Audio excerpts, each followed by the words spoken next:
Marcel, where are you going with that disc? You are not putting that on again. Marcel, okay, if you press that button, you are in very, very big trouble. Attention. Everybody stop what you're doing. It's time for The Unwritten Rule, a Mizzou sports podcast brought to you by the Believe Network, alongside Peyton Haverman and Kenny Van Doren. Here is your host, Jack Knowlton.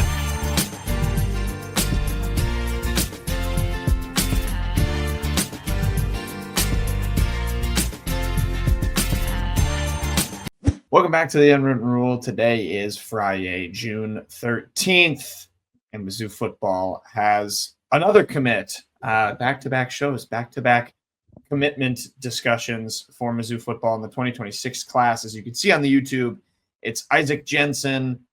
He is a three-star tight end, the latest Mizzou commit. Another pass catcher after, of course, the Tigers adding Jabari Brady at the wide receiver position a couple of days ago. They get Jensen. He's a three-star tight end, plays for Millard South High School in Omaha, Nebraska, rated, as you can see, by Rivals.com as the number 32 tight end and the number 4 player out of the state of Nebraska.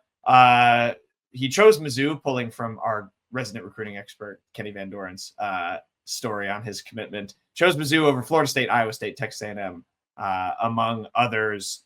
Obviously a three-star guy in tow, maybe a little bit of an underrated prospect here. Kenny, I'll go to you first. I know Mizzou is targeting a couple of guys at the tight end position, had some stuff. I know one maybe OV scheduled later on, a couple guys they were looking at, but I know you reported Jensen was right there at the top of their list. What does Mizzou think here of this three-star tight end here, Isaac Jensen, and what does he bring to the fold, or why did Mizzou want to go after this guy, and how big of a commitment is this for the Tigers here?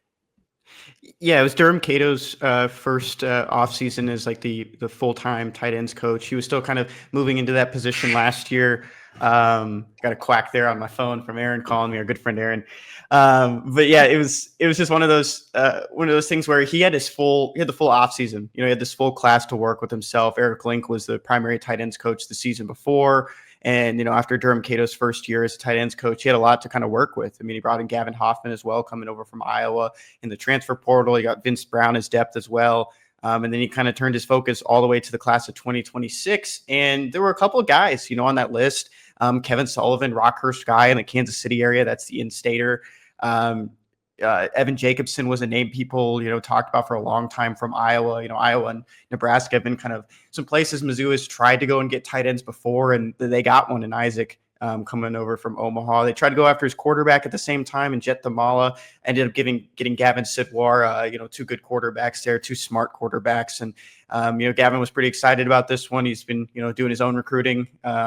He's been trying to get some other guys into the fold as well. And, but with Isaac, he was always kind of near that top. He was always, there was probably a couple like 1A, 1B. And with Jacobson, he was a guy that in January said, he was going to OV Mizzou.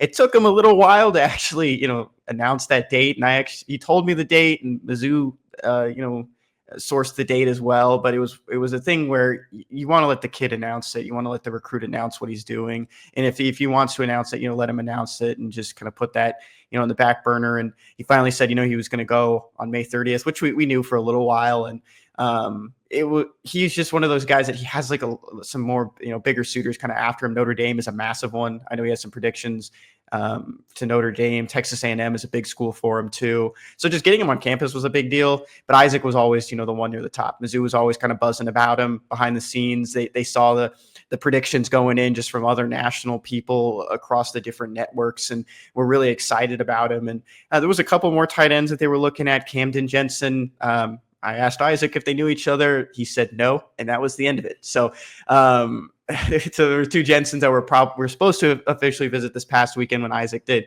Camden committed to UCLA and ended up not making that visit. And then there was another one, PJ McFarland. He was a little bit, more down the list. He was a little bit fresher to Mizzou, and he got that offer early in the off season and visited a couple times, and got some, in-person visits from Cato as well. But it was really Isaac Jensen, from what I was hearing, what I was, talking to people about, he was the guy. He was the guy at the top. They were buzzing about him when they saw his predictions going in. A lot of these recruits will hold some information close to their chest. And with Isaac, they really like him. They like him as a pass catcher. He's a good athlete. He broke his foot last year, so he unfortunately didn't get to play in his state title game or near the end of the season. I think even when he visited Mizzou, he was still in a boot in November, or he just got put in a boot. So good basketball player, good athlete, 6'6", 220 pounds. That's, the size that Mizzou likes. That's 6'4" to 6'6" range, in the 220 to 240 in the weight. So he can probably do a lot in that offense. And Mizzou missed on some tight ends last year, especially down the line with Durham Cato, like in his first season as a tight ends coach. So he took a focus, this offseason to find his guy, to find the guy he wanted. I heard a couple of times that Mizzou was really only looking at one tight end. You bring Gavin Hoffman into the fold. He has a lot of years of eligibility coming, and you're looking at 2027 as well. Some other big guys, even a guy in state in St. Louis, in the St. Charles area, and Jack Brown. So there's some good tight ends down the pipeline for the Tigers. But right now, things could change. We always say that, people could leave. I don't expect Isaac Jensen to flip. He told me he canceled all his other visits.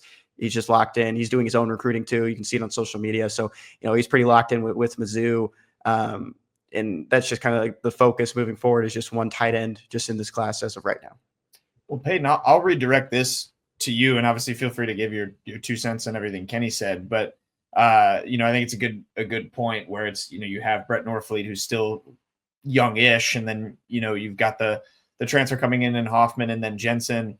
Peyton, what have you made of I guess, Durham Cato's kind of recruitment here in like Kenny was saying, is sort of early days as tight ends coach, trying to, establish that room and establish himself on the recruiting trail. And the other thing I'll toss at you, this is now back-to-back recruits. I know Kenny noted in his article that Jensen was informing, I think it was A&M, Iowa State, maybe a couple others, that he's canceling trips to them.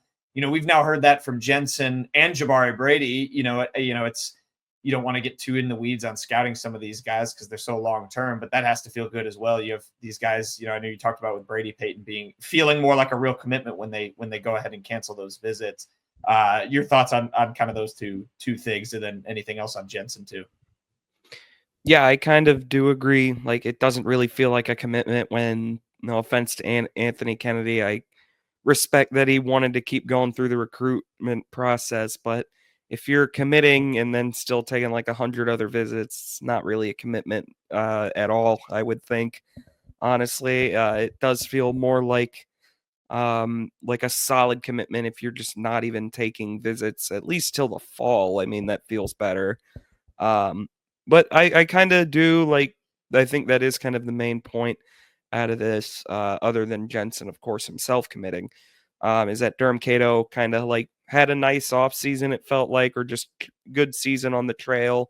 Missouri was kind of swimming in deep waters for tight ends. It felt like there were just constant updates on a lot of these guys, and Durham Cato seemed to get a guy that was pretty near, if not at the top of his list. So it seems like a pretty good recruiting win for him. I heard a lot of positives too, just from parents.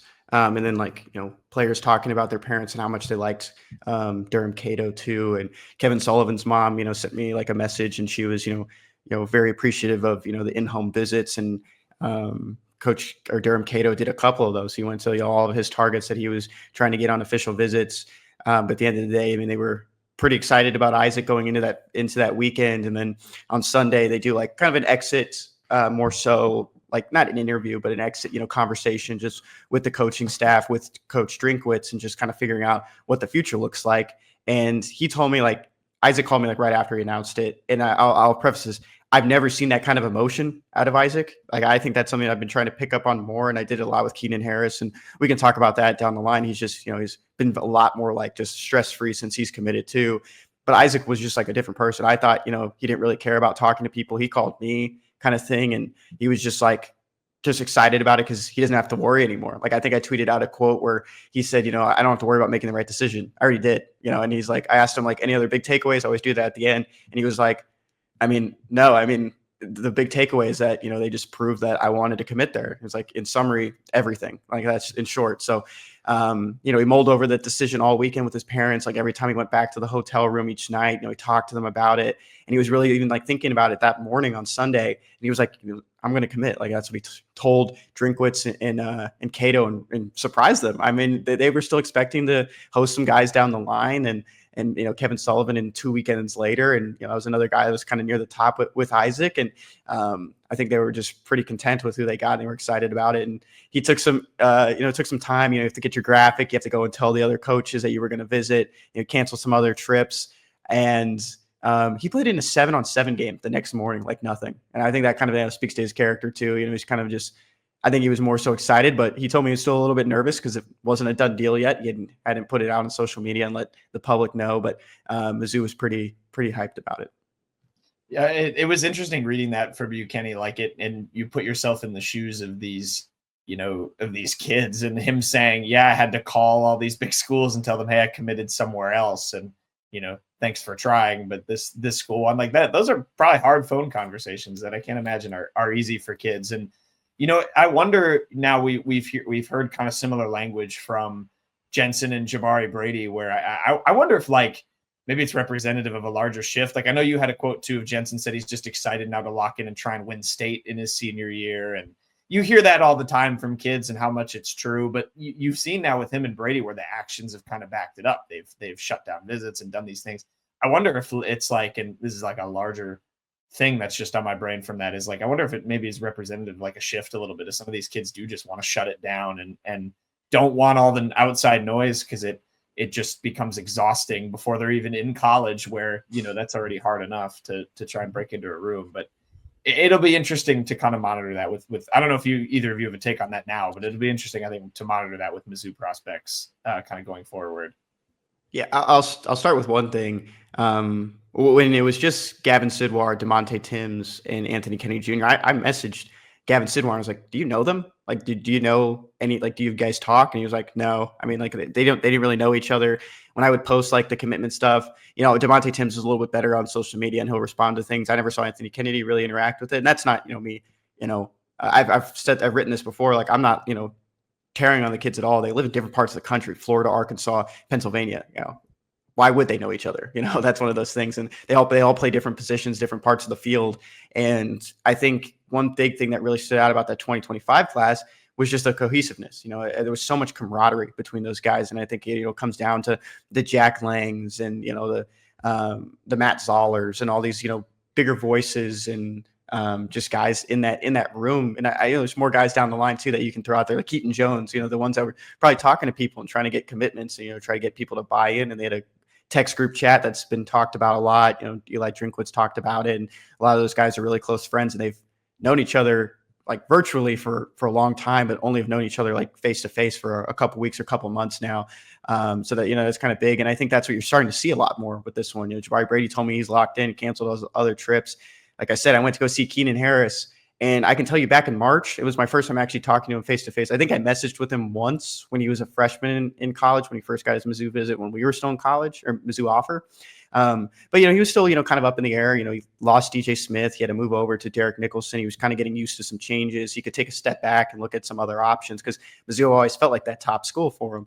And then when I went to see him yesterday, we're recording here on Wednesday, recording this part, he saw me driving up, and I made eye contact with him. And, sometimes I don't think these recruits will remember me. I'm not, the most recognizable person at times. And he stopped when he was walking and waited for me to catch up. And because he wanted to talk with me, wanted to walk in with me. And I just had never seen that kind of demeanor from him. He dapped me up. He said, it's been too long. And I was like, it's been 3 weeks. I don't want to come and bother you every week during your practices. But it was just a different person, because I think there's just so much stress gone. I think that's one big thing that people don't see, a lot of these kids have to go through. The reason they don't really always want to talk maybe near the end or, give all these updates, because just people are always kind of pestering them with that kind of stuff. And they just want to try to enjoy the process. And sometimes you get burnt out. I've heard a lot of recruits say that before, and maybe they'll pick up some visits near the end just to, because things kind of cooled down a lot for them. But it was just Keenan Harris just really opened up, and he just seemed like, I'm just going to focus on my season, focus on getting some more guys in this room, and, be that leader. Because that was the story I wrote about him. It's he feels more like he's a part of Mizzou already on the team. When he went to his official visit, no one was trying to get him to stay at Mizzou because they knew that that's where he wanted to be. Now it was you were a part of this recruiting staff. You were going to be a part of trying to get guys to come here, just like Gavin Sidwar is doing. And I'm sure Jabari Brady and Isaac Jensen. And like I mentioned with Isaac, he's already on social media right now trying to get guys to join this class. Yeah, we've seen that before. I mean, Zollers is such an obvious one where as soon as they join up, it's trying to recruit other guys. Peyton, this is maybe a dumb question. You can tell me if it is.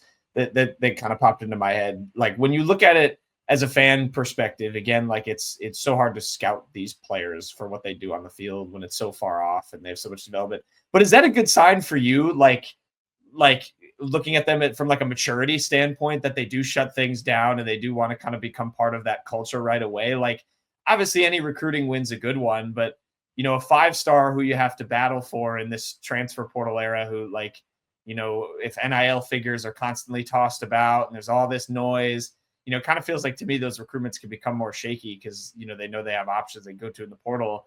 To me, it kind of feels like a good approach for Mizzou to find these kids who want to be there first and foremost. I don't know. If that feels like a good sign. You look at a guy like Isaac Jensen, like a good sign of maybe a maturity thing where he's going to stay in for the long haul and it could all be smoke. Obviously it's a long process, but I don't know. That feels like a good sign of like from a player's intangibles, maybe for me. I don't know if you feel the same, but I don't know that I'd quite say that.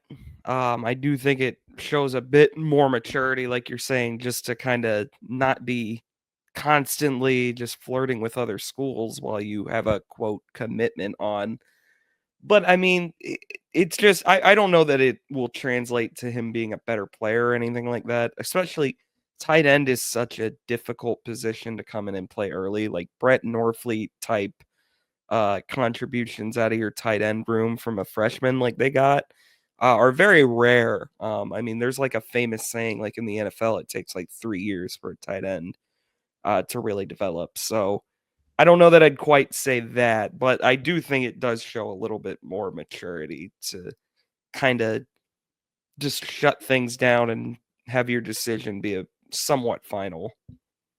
Yeah, I think I agree with you. But yeah, for sure, it will be a long process for Jensen and tight ends. You're right; it is on the field a tough position to break into. But Kenny mentioned the build. I mean, 6'6", 220, like that is for sure that kind of modern pass catching tight end mold. So excited to watch him develop. But there's a bunch on the latest commit for Mizzou football. Isaac Jensen coming in. 4 commits now. We are rolling in the summer. I know that's a busy time, but 4 2026 commits with Jensen, of course, Gavin Sidwar, Keenan Harris, and Jabari Brady, who we've all touched on as well. And you can go our last show and we talked a bunch about Brady there. So Mizzou recruiting news. Our resident recruiting expert will be very busy the rest of this month with OV season. Kind of go, what? I just don't, I think one of those things like people always say like, oh, it's such a busy time. I don't know if like I just don't get stressed out with it. Things, you always have to be prepared, and it's not like I'm a rocket scientist. Like I don't know. You're a resident recruiting expert. It's fun. It's fun. I think it's a fun time. You get to talk to a lot of guys and find some cool stories. And I think there's just so much more that you can find than just talking about, how they fit in a scheme, because what they know now, like what they're being told now, is that really what it's going to be in 2 years? I mean, defensive schemes change, defensive, staffs change. We talked about it at length. Like Corey Batoon wants to adapt to some of his players more than making his players adapt to him. I think that was a big thing that we talked about right when he became the DC. So things will also always change. There's some good stories in there. I mean, Jabari Brady found a slice of home, like in mid-Mo. Like he's a Florida kid, like what is that about? He's going fishing, he's enjoying just like the camaraderie. He went to like eat with, Jacob Peeler's family. Like that just doesn't happen in some of these other visits. And, same thing with Isaac Jensen. He's just like, everything, like he came in feeling great about it. And Mizzou just did the same stuff. Like that's all they wanted. And, you can say like high school recruiting doesn't matter anymore than why is Mizzou hosting double-digit guys, each OV weekend that they're doing? That's the thing. At the end of the day, you still need high schoolers. Like you can retool and get better all you want in the transfer portal. But I hate always hearing that. There's still, a lot of good talent out there. And I think, the guys they have right now could be, strong contributors in the future with how much they're already bought in. I guess on a just less serious note, I have one more fun note. Millard South is a big football school. Mm-hmm. Mizzou whiffed on a tight end from Millard South in the 2025 class. There you go. Do you know who are you asking? Yeah. Chase Lofton. He went to Florida State, right? Yep. So Mizzou was one of his big schools too. I believe Mizzou even tried to get him more on campus too, even after the Florida State commitment during the fall. But he was pretty locked in. I remember talking with Jet Thamali, the quarterback, and then Isaac Jensen as well. Who's Florida State, kind of in that mold too. And that was one of the visits Isaac had to cancel. It was to Florida State. I even saw Lofton's mother replied to Isaac Jensen, because they're all close, of course, and they grew up in the same areas because they're going to the same schools. She's like, "We'll continue to root for you unless you're playing our guys, and we won't be rooting for you." And I thought that that's just like the typical fun banter between the two families. But you talk about the relationships, and Iowa State, he had a bunch there with Jet, and then another teammate being there as well. They always find just the best place for them, even if it's new. So another good win for Mizzou to kind of pull him out of those when he has some of those tie-ins. So there you go. Bunch on Isaac Jensen, and we'll continue obviously with this summer with recruiting to see who Mizzou has in the 2026 class. Shaping up to be a good one. 3 4-stars and a higher end 3-star. Durham Cato likes. So we'll keep on it, and we will keep the show rolling here on the other side.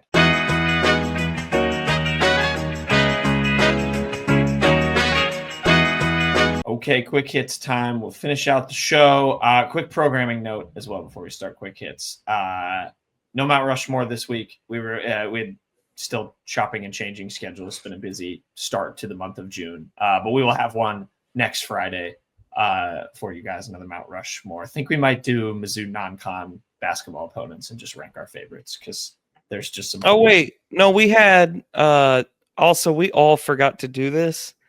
Or maybe this was for Sunday's show. Which show were we supposed to find a graphic of just the non-con slate? Was that Sunday? All right, let's do this. If you had joined the show beforehand and we talked about this, Jack and I had a conversation about this, but you decided not to join the link for the pre-show conversation. I didn't get the link. We're doing it next week because we're going to wait a little bit longer until some of the more non-cons come out. The only real good one I could find was Iowa State, but I couldn't find any good mid-majors yet that were having any. They might not tweet that till right before the season. I did see a lot of the stories from last year were August, so it might be something we kind of hold off until we get some good ones.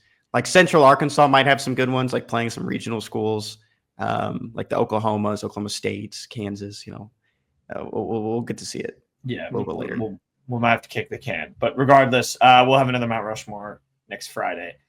Jersey of the week for quick hits. Kenny, what is your jersey of the week, sir? I think we talk about Noah Carter more than we talk about Kobe Brown on the show. I think there's some bias to Noah Carter because he's actually been on the show before, and he's also playing a lot more. He is playing a lot more. He's still playing overseas. He joined B'nai Herzliya. It's a team in Israel for the 2025-2026 season. Of course, we talked about it. He was the MVP in the Czech Republic League. Averaged 19.1 points per game last year, and just another. You want to say the team he was on? It doesn't have it in the tweet. It sure does. I don't see the name in the tweet. Oh, you don't? It just says Mizzou name in the tweet. I see the name forward. I think Olamuku Proschov. I think we've tried that before. Thank you. Nailed it. Yeah, congrats to Noah Carter. Big get for B'nai Herzliya in the offseason. Is this the league that Pat Bev was in this past year? I think an MVP. What league was Pat Bev in? I don't remember. It was a league in Israel. That's all I know. If it is the Israeli this is the Israeli basketball Premier League, so it could have been. Let me see. I think that was the one Pat Bev. Yeah, it's the one Pat Bev was in. They might need to get a new graphics manager. What's wrong with that?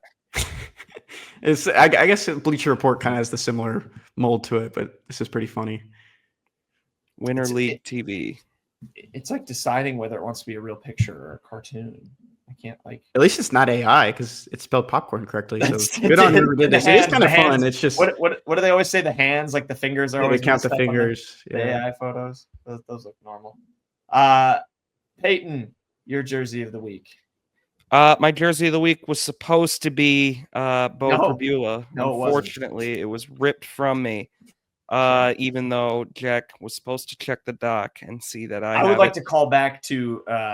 Anyways, my jersey of the week is going to be the top player in the Show Me State for high school softball. It's Abby Carr, the Mizzou pitcher commit. Karen was on here and actually talked about Abby Carr, how she's kind of expected to come in and be maybe someone that Mizzou relies on for big innings. She was named the Gatorade Player of the Year in Missouri. So very welcome award there. A lot of awards for Mizzou softball as of recent. It is the off season. Mizzou softball, again, critical off season. But obviously Abby Carr is going to be someone I'm sure they really hope they get a lot out of going forward.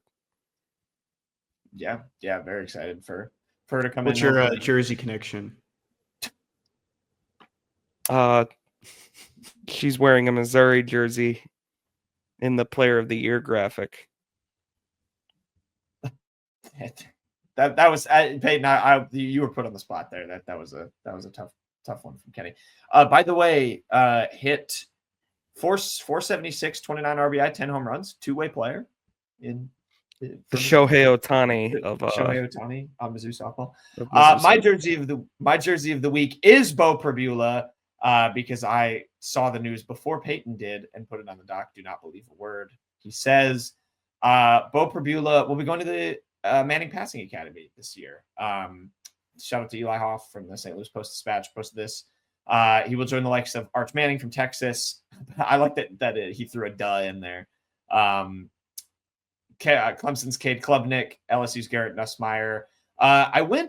He said, and most other college quarterbacks you heard of. I found a list. I know Marcel Reed will be there. Sam Levitt from Arizona State's going to be there.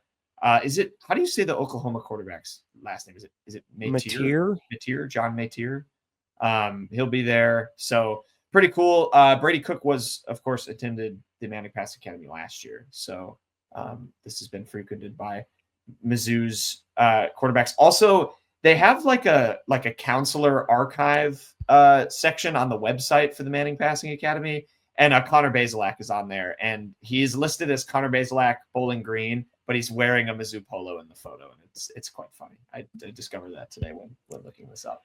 So I had a friend in high school. I still talk to him, since, but he went to the Manning Passing Academy, like the junior version, because like his dad is like involved in sports media, so he kind of went to a lot of these events and got to be a part of it. And it was a junior version, but he said like Eli Manning was ripping into him over his like he's a big guy too. Like if you saw him, you're like, oh, he played like offensive tackle. He's like 6'6". Like he's would have been a quarterback with how tall he was, and just like the muscle he put on after that too. And I was just he used to like show me all the drills, and you probably have seen me do it sometimes, Peyton. But if you're watching on the YouTube, he would go like this, just like when we'd just be sitting, he would do like the fake clap, and then just like this, and then do like a fake draw, and then throw the ball. He would do it all the time, and like years later from going to the Manning Pass. So they would just have him do that over and over, like no football. I think he probably had a football in his hand, but like he would just do like the fake clap, just like the. Good Lord. And if you're not practicing dropbacks in your free time, what are you doing, honestly? So yeah, Bo Prabula will be at the Manning Passing Academy. Shawnee's, what's our next segment? He's the main bird. It's the Shawnee's main bird of the week. Kenny, your main bird. Is it weird to y'all? Like, do you guys ever think that Caleb Grill and Shawnee's were teammates? They sure were. Yeah. That doesn't feel like right to me sometimes. Just I guess it's also with Caleb Grill missing a lot of that last season that Shawnee's was around. It's not Peyton. I don't know if you can relate to this. We saw because he played so little last year with the injury. But Peyton and I did watch Caleb Grill play in person for one of his games that season, and so it doesn't feel as weird to me because of that. He got ejected from that game. Most fraudulent game of really bad, and then got ejected. Most fraudulent game of all time, that Minnesota win. And we thought, oh my God, this Mizzou team has a clutch gene. And then they lost every conference game. So they lost to Jackson State 2 days after that, and we couldn't even talk about the Minnesota win on the show because of that. Terrible stadium, Minnesota. Yeah, anyway, the barn is interesting. It's bad. Kenny, what about Caleb Grill? Are you applying to your main bird? I don't know. I couldn't segue that. I lost my train of thought. Go ahead. Oh, okay. My main bird, Iowa State's mascot, is a bird. It is.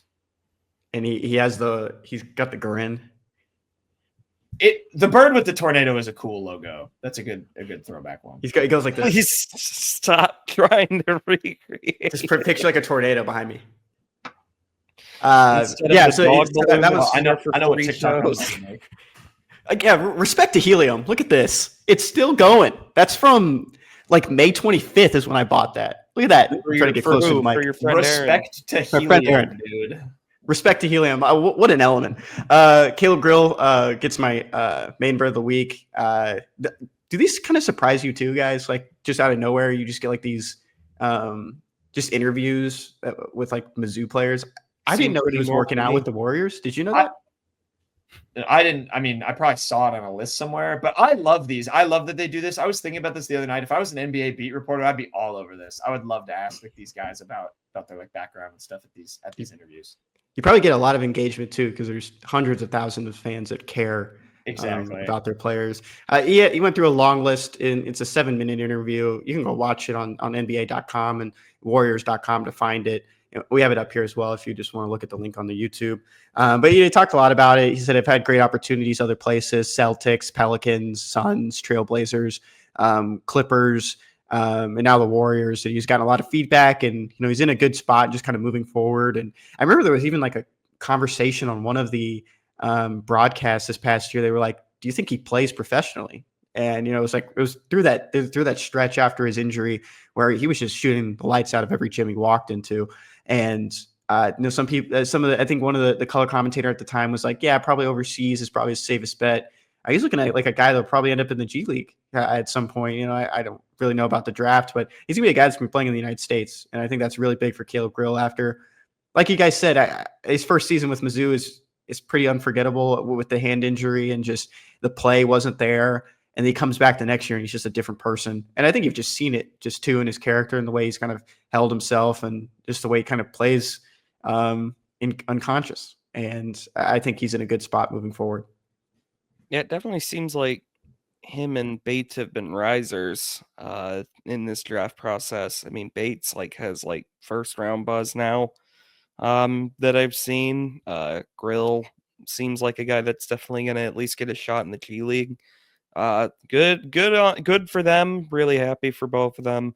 I'm really glad Missouri was able to reward them with a long NCAA tournament run, and they didn't lose to Drake in the first round with two guys that are probably going to be playing NBA and NBA affiliated ball. NBA affiliated ball. Future Santa Cruz Warriors, Caleb Grill and Tamar Bates. One more quick thing to add. He did say about future workouts. He has the Magic, the Nets, the Mavericks, and then he was like the Pacers, but still trying to figure that one out because they're still playing. I thought that was a funny ad that he threw in there. I don't know if you guys read through the transcript of it, but do you guys want to guess the player he's kind of been watching right now to kind of model his game after? Clay. Oh, right now? Yeah, current player. I swear to God, if you say TJ McConnell, I'm going to lose my mind. No. Okay. He's Tyrese. TJ. No, not Tyrese. Neesmith. It's Max Strus. Ooh. Oh. Okay. Yeah. I mean, it's not. I get it. I'm low on Max Strus, but that's all right. Caleb Grill's a higher ceiling. Bummer, Caleb. Come on. Peyton, what's your main bird? My main bird of the week. I'm just kidding, Caleb Grill. If you're Max Strus, you're in the NBA for a long time. If you're Max Strus, you should be thanking your lucky stars. Caleb Grill watches you for his take. That's also true. My main bird of the week is going to be this. Actually, I saw this from Chris Vanini, who does great work over at The Athletic. He tweeted, finally, the NCAA is adding coach challenges to men's college basketball and removing automatic out-of-bounds reviews in the last 2 minutes. The end of games should not take forever now. I'm not so sure about that. But they'll find a way. They always do. This is excellent news. I think coaches' challenges, it's ridiculous it wasn't there to begin with. The out-of-bounds one, I think, is pretty good. I don't need it. I mean, it does get ridiculous. I don't even get bothered when the last minute of a game takes 15 minutes because I just expect it at a certain point. By the way, if you're looking for a bird connection, this is going into effect in all of men's college basketball in the NCAA. That includes the Bowling Green Falcons, the Louisville Cardinals, the Stanford Cardinal, there's so many Falcons, Air Force Falcons. That includes the South Carolina Gamecocks, the Jacksonville State Gamecocks, of course. Auburn Tigers. They're not bird. Oh, War Eagle. Yeah. Yeah, that's a good Thank shout. you. Yeah. Stanford Cardinal. Miami said that one. Redhawks. I said Stanford Cardinal. What other birds are there out there? St. Sure, Joseph's. we'll give AI an ask. I actually just did this just because I Please wanted do to find not. a full No, list. we don't need to do that. And We're not an AI. No, don't. We're not no, an AI. I'll let you know. This is why the robots aren't winning yet. This was the answer. Several NCAA Division I teams use bird-related nicknames. Some examples include the Louisville Cardinals, the Coastal Carolina Chanticleers, the Oregon Ducks, and the Boston College Eagles. Oxford comma was used. And the second sentence, and correct me if I'm wrong, I don't think this is true. Additionally, other teams like the Clemson Tigers, the Texas Tech Red Raiders, and the Arizona Wildcats have bird-related nicknames as well. No. That is incorrect. So that wasn't me going through AI. I just tried to find an article on Google, and that was the first. Yes, of course. Nothing like the Clemson Hawks. You all remember before they were the Tigers. Clemson. Oh, I found Right, it. I found the full list if you guys want it. No, we don't need to do the whole list. Okay, I'm not going to read you the team names. I'll just read you the schools. This is a good Ken Sports Shorts. Me and Peyton can just do a back and forth, and whoever can't name a bird. Jack, I think a Ken Sports shirt we should do is like just naming every Division I mascot. Like just We can Kenny do that. quizzes on a bunch. I think we'd do really well. We would did do that very once, well. Peyton. There's a generator where you can just get random ones, and Peyton was laying on his back on the couch, and I was just reading like St. John's and just both Red different Storm. St. John's. Yeah, it was just going back and forth. Schools. Give me that one people right now, just- Kenny. Give me one. Hit me with one. St. Bonaventure. Bonnie's. Yeah, that's too Give him a easy. harder That's one than weak that. sauce. You gotta give me a low major. Do Utah Tech. The Trailblazers. What did it used to be called? I can't. You tell know what this. the You name know of this. the We've school had a is. lot I of do know, conversations. because it's ridiculous that it was in. Dude, when I heard the old name of that school, I thought it was in like the deep south or something, Like not Alabama. Utah. Yeah, not Utah. I remember like my friends, who aren't as big of sports fans from high school and stuff, always thought it was impressive the amount of mascots they can name or I could name. And then I got to Mizzou and was just thoroughly humbled by Peyton. Like Peyton is a robot. It's ridiculous. I can name a lot. When I was a kid, it was by far the dumbest thing I was into. I was so into I've been a college basketball fanatic for like ages. Yeah, I love it too, and I can name a lot. I'll pat myself on the back, but Peyton is a machine. Is a machine. My main bird of the week. We didn't I even also talk saw about the rules, by the way. We just talked about bird mascots. I did see right before we hopped on here it was aggregated, so I don't know how true it is, but I didn't get to check into it. But I saw they are also maybe talking about switching to quarters from halves in men's basketball. So I don't know how real that is. Nope, keep the halves. I'm down with halves. No, give me my U16, my U12, my U8, and my U4. You agree with that, Kenny? Yes. The one cool thing about sports is that like baseball got rid of it. Like that was one thing between the two different leagues. Like one had a DH, one didn't. The cool thing about college basketball is like there's no other sport like it. Like no one else does this. No, that's why it's dumb. Women's college basketball has quarters. NBA, WNBA have quarters. This is cool. Like it's cool to be different, and I think that's cool. There's nothing like there's nothing wrong with it. There's nothing. No, there's nothing like a U16 when Mizzou like gets out to like a 15-6 run on a team, man, and then loses Don't take on my a. U16s away. Yeah, and there's also nothing like when they call a full timeout with 8 minutes and 12 seconds left, and then we have another timeout 12 seconds later. That's the best. It's so fun. It's so funny. How More commercials. Okay. My main bird of the week. Funny how quirky it is, man. My main bird of the week is going to go to both Mizzou Golf and America, and that is because that America is my bird connection. Eagles represent America. It's the country's bird. That's a good connection. American University. Thank you, Eagles. Thank you, Peyton. Okay, I'll say something after. Okay, so my actual main bird of the week, Mizzou Golf. Their coach Glenn McMillan is going to represent Team USA. Is going to coach Team USA. Is representing Mizzou, I guess. He will coach Team USA at the 2025 Toyota World Junior Cup.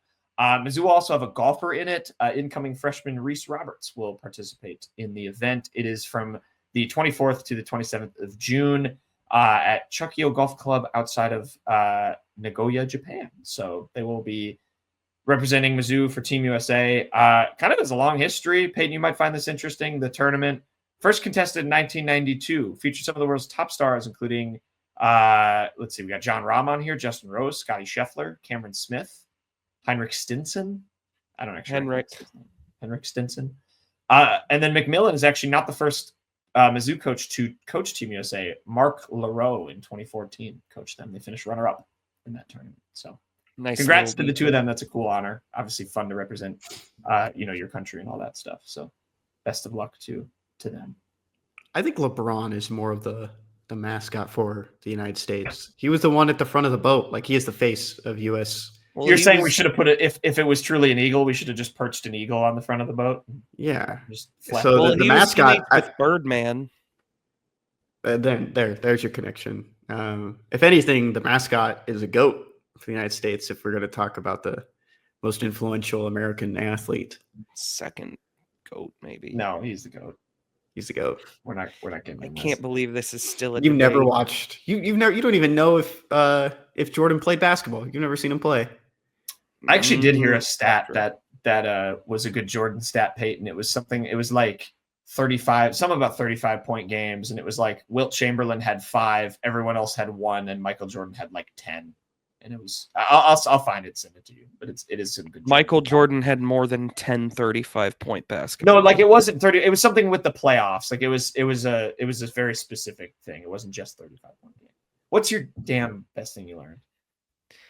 Best thing I learned this week, Mizzou men's basketball. Man, a lot of men's basketball talk on here, which is great.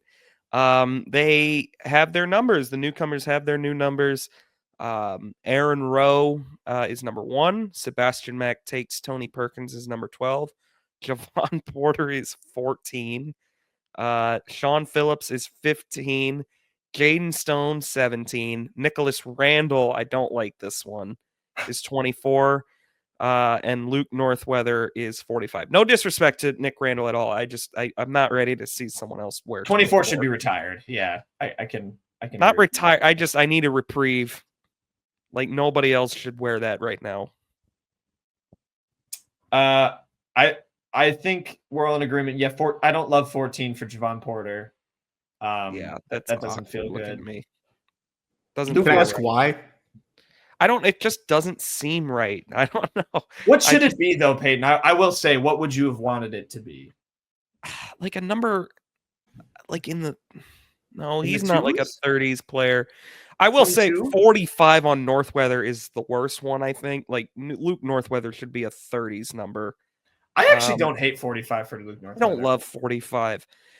14 feels wrong to me. I don't know why. It doesn't gel for me. Should be 12 is- 13. Why for MPJ? Was Butler 13?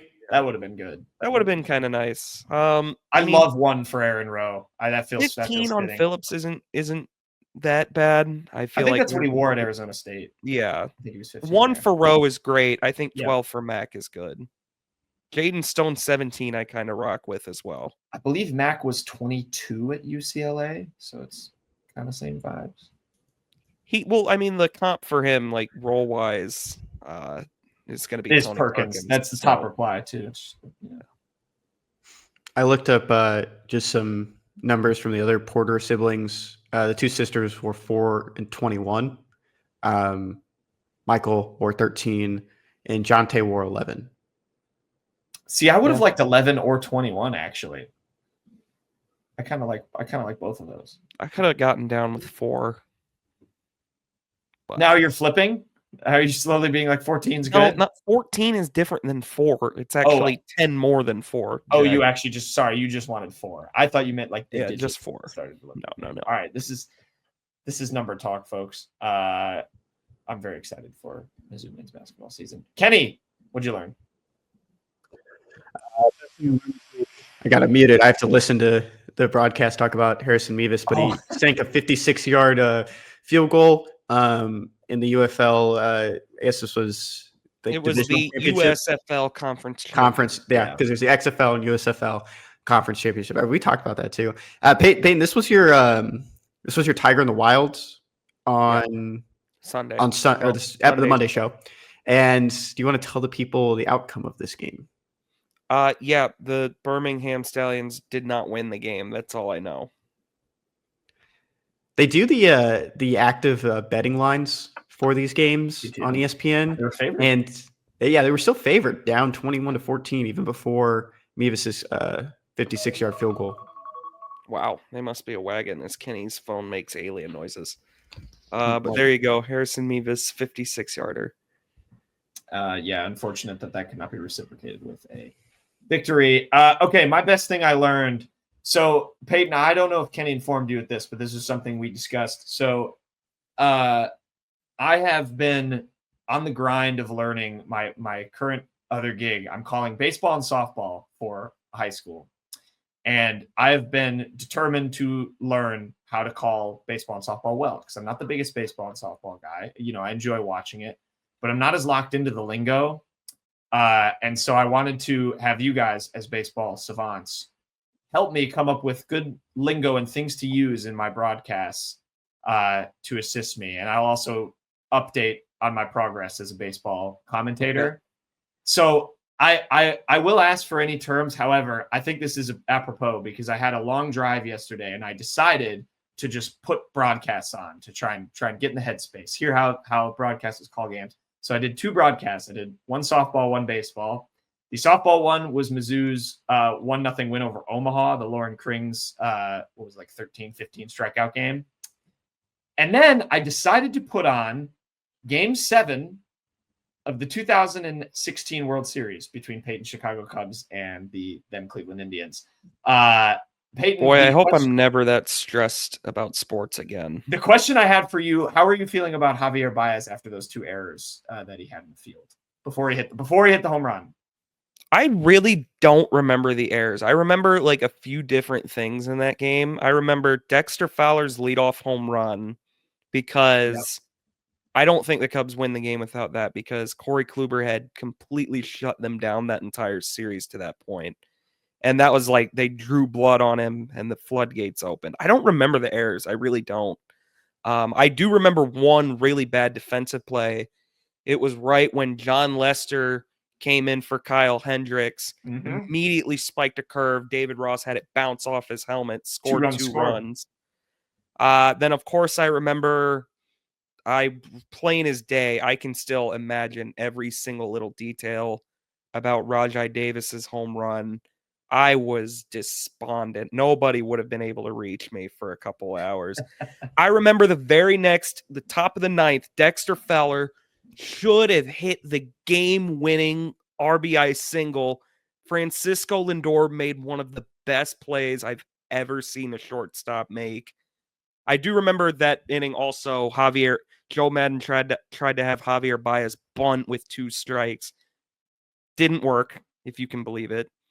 And of course, I remember the Cubs winning. I don't remember the errors much, though. They were early. They were both very early. Yeah. But so this is supposed to be you guys help me learn how to commentate baseball, but because I watched that game, I wanted to pick Peyton's bringing it out. I actually haven't finished it yet. I'm in the 8th inning. Brandon Guyer. Oh, that game, man. Nobody knows who Brandon Guyer is, except Kenny obviously knows who Brandon Guyer is.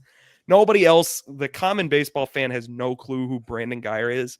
Brandon Guyer, for that game alone, is one of my least favorite baseball players ever, because he went off in Game 7. God, what a terrible game. I thought Joe Buck how did you guys feel about John Smoltz as a commentator? Because I actually thought he was doing pretty good as a color guy. This is not going to be a popular opinion. I thought Buck Smoltz was like one of the best booths ever. I really liked John Smoltz. I really don't mind old head baseball analysis from a color commentator that people like. It's not like John Smoltz is out there disavowing every like good metric there is. He's just an older baseball guy giving older baseball guy takes. I like John Smoltz. With Buck too, it was, people get upset, they felt like maybe there's like a bias, it's his dad and his grandfather were big, commentators as well, broadcasters, and it's just a lot of, annoyance with him at times. but I don't think people realized how good he was until. Dude, yeah. But that's not shorting Joe Davis, who took over for him. Joe Davis is great too. Like I cannot find a reason to hate Joe Davis. Yeah. He even he's the Dodgers' primary broadcaster now. Since Vince He was Scully Vince stepped down. Scully's successor, and you would never really know that he is employed by the Dodgers TV network, because he's just so good at what he does, and I think that's a good thing too. They picked the right guy to take over for him. Well, there you go. I'll have some more. I have a few broadcasts coming up, so I'll have another report next week on how those go. But I was writing down this week. I was focusing on hitting, different ways to call hits and describe hits. So that's my next mission. My favorite one is smoked. Peyton? That's a good one. Do you want to give one, Peyton?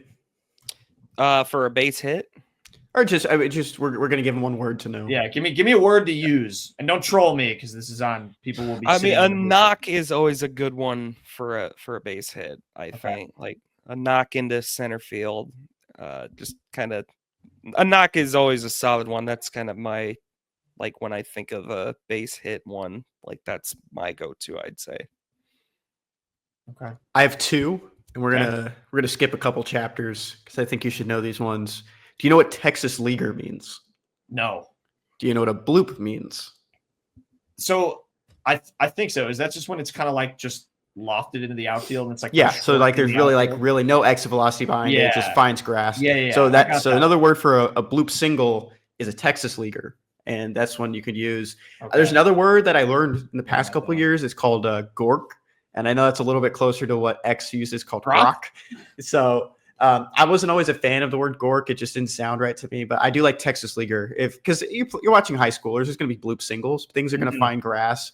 These kids don't have all the power in the world. They're going to get hits, and I think Texas Leaguer would be a good one for you. What's the over under on? So I'll do base. I'll just do we'll do both because I'm doing baseball and softball. What's the over under on the amount of home runs I call in this season? I think I have like 12 games left. Oh man, that's maybe 2.5. I think I'm setting it at like 2.5 or 3. Here's another one I've always liked. Do you know what a can of corn is? No. Can of corn is just kind of like you get under a ball. It's a fly ball that's easy to catch. Like outfielders just camped under it. That's hitting a can of corn. All right, I'll use them. I'll try and record the clips. Thank you for these tips. Yeah, we'll come back with more of these. Maybe I'll splice in a clip of me using it if I get the chance. So thank you to the resident baseball experts. That's all I have for the unwritten rule. Peyton, do you have a joke to finish off the show? I sure do. This one comes from our favorite TV series, The Today Show. Guys, what's more unbelievable than a talking dog? Say it again. What's more unbelievable than a talking dog? A barking human. Nope. Talking cat. A spelling bee. Oh, that's good. That's a good. There you go. Haha. Boom. All right, that's the show. We'll have another Mount Rushmore next Friday. More stuff on Monday from the Mizzou side of things. So stay tuned. Thank you for watching, listening. Subscribe on the YouTube. Put Mount Rushmore topics in the comments for the rest of the summer, and we will see you next time.